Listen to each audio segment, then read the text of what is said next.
కదా మనకున్న పరిమితమైన అధికారం స్థానాల వల్ల కొంత మనం టీడీపీ తోటి భారతీయ జనతా పార్టీ తోటి ప్రధానంగా మనం పంచుకోవాలి కాబట్టి కొన్ని బ్యాలెన్స్ చేసుకోవాలి, అడ్జస్ట్ చేసుకోవాల్సినవి ఉంటాయి.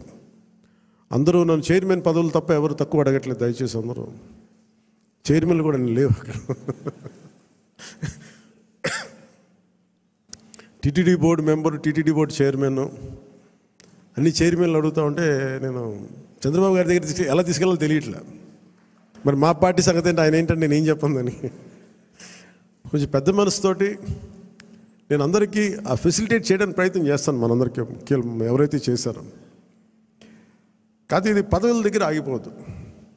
మీకు నా గుండెల్లో స్థానం ఉంది, మనం మర్చిపోను.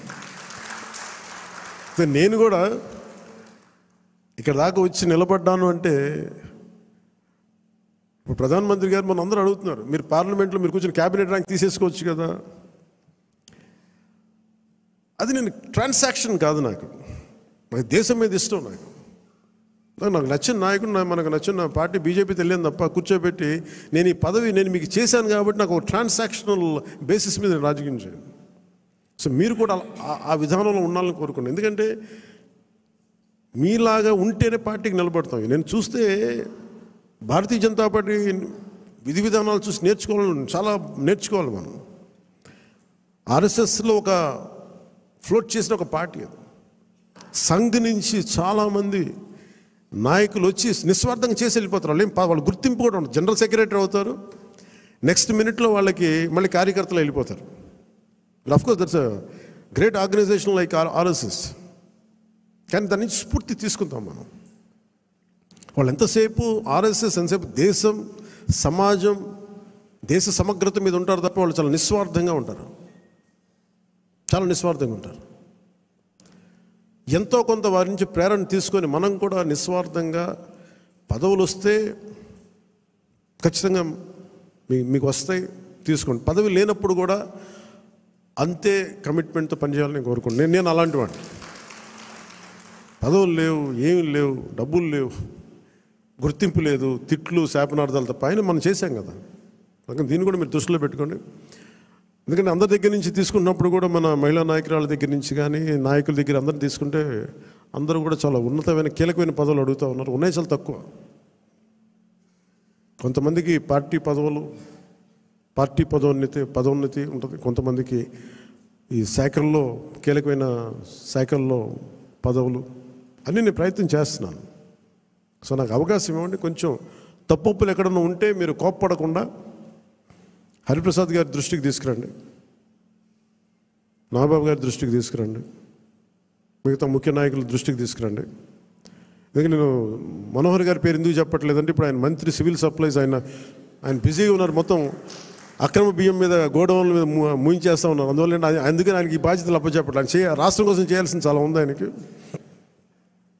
అందుకని మీరందరూ పెద్ద మనసుతో అర్థం చేసుకుంటారని ఒకే ఒక మాట చెప్పి ముగిస్తాను. నేను మీకు అండగా ఉండేవాడిని, నిలబడేవాడిని, మర్చిపోనివాడిని.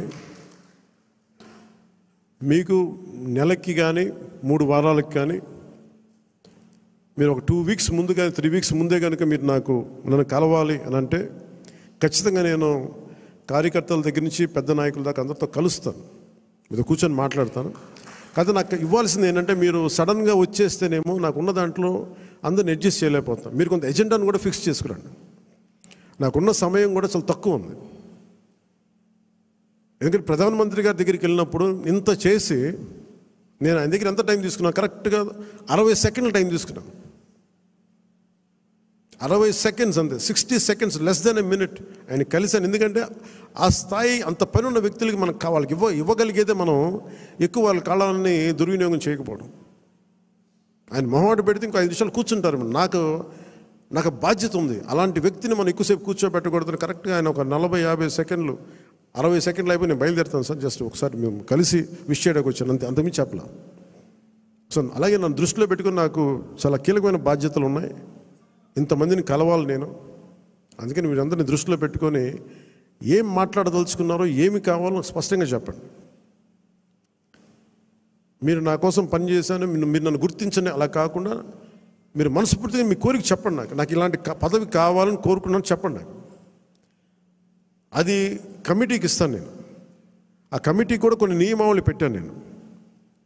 ఎలా చేశారు, ఏం చేశారు, పార్టీకి ఎంత చేశారు, కార్యకర్తలతో ఎలా మమేకమయ్యారు, ఇవన్నీ దృష్టిలో పెట్టుకొని వాళ్ళకి ఇవ్వాల్సిన గుర్తింపు ఆ బేరీ చేసుకుని ఇప్పించేస్తాను. కానీ మీరు ఒక స్టీవ్ జాబ్స్ గుర్తుపెట్టుకోండి, ఏదైనా కావాలంటే మీరు అడగాలి. అడిగితే నేనేం చెప్తానంటే నేను ఫస్ట్ నేను నో చెప్పను ఎవరికి. చాలామంది నా దగ్గరికి వచ్చి చైర్మన్స్ కావాలి, టీటీడీ చైర్మన్ కావాలని కనీసం ఒక 50 మంది అడిగారు ఇప్పటికి నన్ను. ఒకటే ఫస్ట్ సంతోషం, మా ఇంట్లో వాళ్ళు ఒకళ్ళు అడగలేదు, అందుకని ఆనందంగా అనిపిస్తుంది. అంటే గతంలో వైసీపీ వాళ్ళకి మనకు కూడా ఇంట్లో వాళ్ళు వచ్చేసి మొత్తం బంధువులు అందరూ పనిచేసుకుని అంటే భయం వేసింది. మా ఇంట్లో వాళ్ళు కూడా అడుగుతారు కానీ సంతోషంగా ఎవరు అడగల. అందుకని నాగబాబు గారి పేరు వచ్చింది, అందుకని అంటున్నాను ఈ మాట. మా నాగబాబు గారికి అలాంటి కోరికలు లేవు. ఆయన నిరాకారాన్ని ప్రార్థించే వ్యక్తి. ఎథీస్ట్ అని చెప్పను కానీ ఒక భగవంతుని విగ్రహారాధనని దాటి ఉండే వ్యక్తి, అసలు నిరాకారాన్ని పూజించే వ్యక్తి. అందుకని ఆయన పేరు ఎలా వచ్చిందని అనుకున్నాను. చాలా ప్రతిదీ కూడా మీరు అడగండి, నేను దానికి నో చెప్పను, నేను పరిశీలిస్తాను. ఒకవేళ ఇవ్వలేని పక్షంలో ఎందుకు ఇవ్వలేదో, ఏమి చేయగలమో నేను మనస్ఫూర్తిగా మీకు మనసు ఇప్పి మన నాయకుల ద్వారా చెప్పిస్తాను. లేదంటే కొన్ని పరిస్థితులు నేనే చెప్తాను. అందుకని దీని పెద్ద మనసుతో మీరు అందరూ అర్థం చేసుకొని మీరు అడగడం అయితే అస్సలు మీరు ఇబ్బంది పడదు, మీరు అడగండి మనస్ఫూర్తిగా. ఎందుకంటే నాకు ఏదైనా కావాలని నేను అడుగుతాను.